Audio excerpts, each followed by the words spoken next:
Estamos iniciando mais um programa Palavra Ética no YouTube, canal Frei Gilvander Luta pela Terra e por Direitos e por outros meios na internet, hoje para refletir com você sobre a tradução da Bíblia hebraica para o grego, a chamada tradução das 70. Fazer ressoar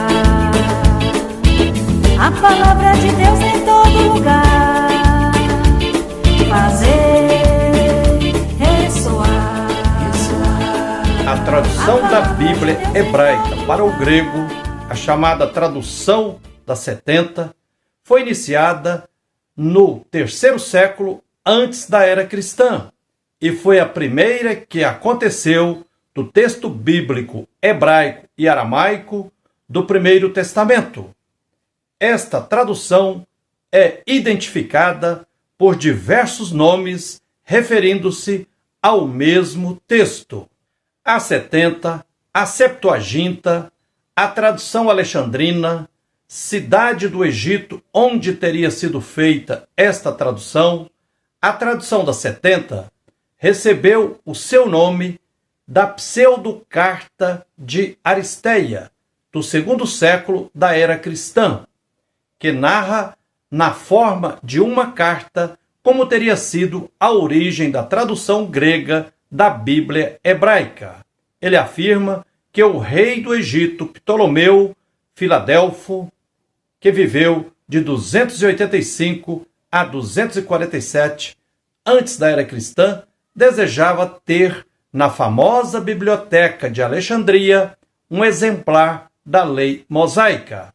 Para realizar esse seu desejo, teria convidado 72 sábios judeus de Jerusalém para Alexandria, que em 72 dias teriam terminado a incumbência dada pelo rei para traduzir o Primeiro Testamento da Bíblia judaico-cristã. Se esta carta é verdadeira ou não, não sabemos, mas foi no terceiro século antes da era cristã, no tempo do rei Filadelfo, que iniciou-se a tradução do Primeiro Testamento da Bíblia hebraica para o grego. De fato, em Alexandria havia uma comunidade numerosa de judeus da diáspora, que distantes de sua terra de origem, filhos e netos, pouco a pouco, não falavam e nem liam mais o hebraico. A tradução para o grego era uma forma de possibilitar o acesso aos textos sagrados aos descendentes judeus. O término da tradução das 70 provavelmente se deu por volta do ano 100 antes da era cristã, pois o autor do livro hebraico Kohelet, em grego Eclesiastes, afirma ter chegado ao Egito no tempo de Ptolomeu Evergete II, entre 170 e 116 antes da era cristã, por volta do ano 132, e que, depois de um tempo, teria escrito o livro Kohelet, Eclesiastes, em que o autor deixa entender que a tradução grega do Primeiro Testamento da Bíblia hebraica já era conhecida nesta época. O valor crítico e literário da tradução das 70 estaria no fato de ter sido feita por um grande número de estudiosos que tinham um bom conhecimento das duas línguas, o hebraico e o grego, e com habilidades para esse empreendimento, embora nem todas as partes da tradução tenham o mesmo valor crítico e literário. Quanto ao valor crítico da tradução, alguns livros trazem bem o sentido original do texto hebraico, outros menos. Há indícios de que alguns textos foram parafraseados, outros ampliados na parte doutrinal. Nenhum tradutor é neutro. A importância histórica e ética da tradução das 70 está no fato de ter sido o texto oficial por muito tempo para os judeus helenistas ou vindos da cultura helênica. A partir do Egito, esta Bíblia, na língua grega, se espalhou rapidamente por toda a bacia do Mediterrâneo Oriental, de modo especial onde havia comunidades judaicas de língua grega. No seu conjunto, a 70 tem o seu merecimento, pois os seus tradutores não tinham os recursos necessários de filologia e de exemplos anteriores. Eles foram os pioneiros. A versão dos 70 foi utilizada nos primeiros séculos da Igreja como verdadeiro texto bíblico. No entanto, nem todos os livros que contém acabaram sendo admitidos no cânon da Igreja Católica. 5 deles foram rejeitados como apócrifos, não inspirados. Primeiro, Esdras, mas foi admitido segundo Esdras, que contém nossos livros de Esdras e Neemias. Terceiro e quarto livro de Macabeus, Odes e Salmos de Salomão. A maioria das citações da Bíblia cristã no Segundo Testamento é tomada da versão grega e não do original hebraico. Por exemplo, nos evangelhos de Mateus e Lucas, se diz que Jesus nasceu de Maria, uma mulher virgem. Entretanto, segundo vários evangelhos e textos do Novo Testamento e o apócrifo História de José o Carpinteiro, se diz que Jesus teve irmãos e irmãs. Chegam a dizer que os irmãos e irmãs de Jesus seriam 6: Judas, José, Tiago, Simão, Lísia e Lídia. Qual o sentido da virgindade de Maria, então? Qual a etimologia da palavra virgem? Ouvimos falar em mulher virgem, mata virgem, terra virgem. No Evangelho de Lucas, capítulo 1, versículo 27, diz: uma virgem desposada com um varão cujo nome era José, da casa de Davi, e o nome da virgem era Maria. Em Mateus, capítulo 1, versículo 23, diz: eis que a virgem conceberá e dará à luz um filho, e ele será chamado pelo nome de Emanuel. Para ajudar a José e principalmente as comunidades de Mateus a entenderem e assumir uma criança que nasce em situação fora do previsto pela lei de Moisés, de fora e antes do casamento, e a reconhecer que ela vem de Deus e de seu Espírito, a uma certa altura no Evangelho de Mateus, aparece uma citação do profeta Isaías, no contexto da fala do anjo a José, no meio de um sonho. Confira em Mateus capítulo 1, versículos 22 e 23. Tudo isso aconteceu para se cumprir o que o Senhor havia dito pelo profeta. E depois vem a citação de Isaías capítulo 7, versículo 14. Notamos que entre o texto de Isaías e a citação no Evangelho de Mateus há algumas diferenças. O texto de Isaías diz o seguinte: eis que a jovem, Ayalemá, em hebraico, concebeu e dará à luz um filho, e o chamará com o nome de Emanuel. Isso está em Isaías 7, versículo 14.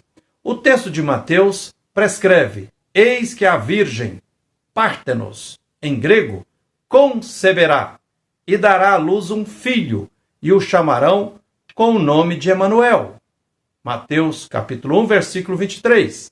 Mateus usa a versão da tradução da 70, que usa a palavra Pártenos, que significa virgem, mas no hebraico, em Isaías capítulo 7, versículo 14, está a palavra Ialemat, que significa jovem. Uma jovem conceberá e dará à luz uma criança. Está de acordo com as leis da natureza, mas uma virgem conceber, não. Como explicar a diferença? Por enquanto, 2 diferenças chamam a nossa atenção. Em primeiro lugar, o texto de Isaías fala de uma gravidez que já está acontecendo. A jovem concebeu. Ou seja, só pode estar falando de uma jovem que vivia no tempo em que Isaías pronunciou este oráculo, mais de 700 anos antes de Jesus, no contexto da história de Judá, sob o domínio do rei Acaz e sob a ameaça do Império Assírio. Essa criança que está para nascer é sinal de Javé para o rei. Por ela e seu nome, a profecia deixa claro o lugar de Javé e sua distância dos projetos do rei e sua corte. Em segundo lugar, a citação desse texto no Evangelho das Comunidades de Mateus tem outro objetivo. A criança de que se está falando é Jesus, que vai nascer muito tempo depois do tempo de Isaías. Por isso, a gravidez aparece anunciada, apontada para o futuro. A Virgem conceberá, diz o texto de Mateus. Em outros termos, as comunidades de Mateus releem com liberdade a profecia de Isaías e a projeta no futuro, ao invés de copiá-la simplesmente mantendo o tempo presente. Por isso, diz conceberá e não diz concebeu. Foi a meditação, a experiência de fé das comunidades que tornou possível fazer a junção entre a história de uma criança do tempo do profeta Isaías, que foi sinal de Javé para o povo, e a história de Jesus, com certeza, um grande sinal de Deus para as comunidades de fé. Também dizer que Jesus Cristo é filho de uma virgem é um jeito de dizer que Jesus Cristo é divino, é filho de Deus, é Messias, é Salvador. Não é um simples homem.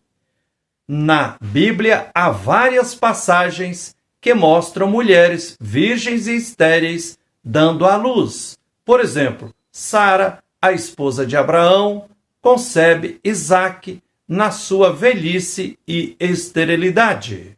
Isabel, prima de Maria, concebe João, o Batista, na sua velhice estéril. Isso como um jeito bíblico de dizer que para Deus nada é impossível. Ou seja, nas entranhas da história e do humano, o divino pode brilhar de forma inesperada. A tradução da 70 é de grande importância na crítica textual, já que ela é a tradução mais antiga e, junto com os manuscritos do Mar Morto, nos proporciona acesso ao tipo de texto hebraico antigo, que se diferenciava do texto proto-massorético. O texto grego da tradução da 70 foi retomado pelos autores do Segundo Testamento cristão em cerca de 300 citações do Primeiro Testamento, de um total de 350. O Segundo Testamento cristão da Bíblia traz também as citações da tradução da 70, quando o sentido do texto é diverso do texto hebraico. A Igreja, na verdade, considerou como seu texto oficial para o Primeiro Testamento a tradução da 70, excluindo apenas a tradução do livro de Daniel, e em seu lugar inseriu a tradução de Daniel do Teodosião. A Bíblia hebraica era usada pelos padres gregos nas homilias, nos comentários, na catequese e nas assembleias litúrgicas. É isso aí. Gratidão pela atenção, que a luz e a força divina continuem nos guiando na luta por direitos e por tudo que é justo.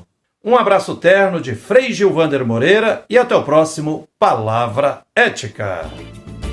Na cultura, na história, vamos expressar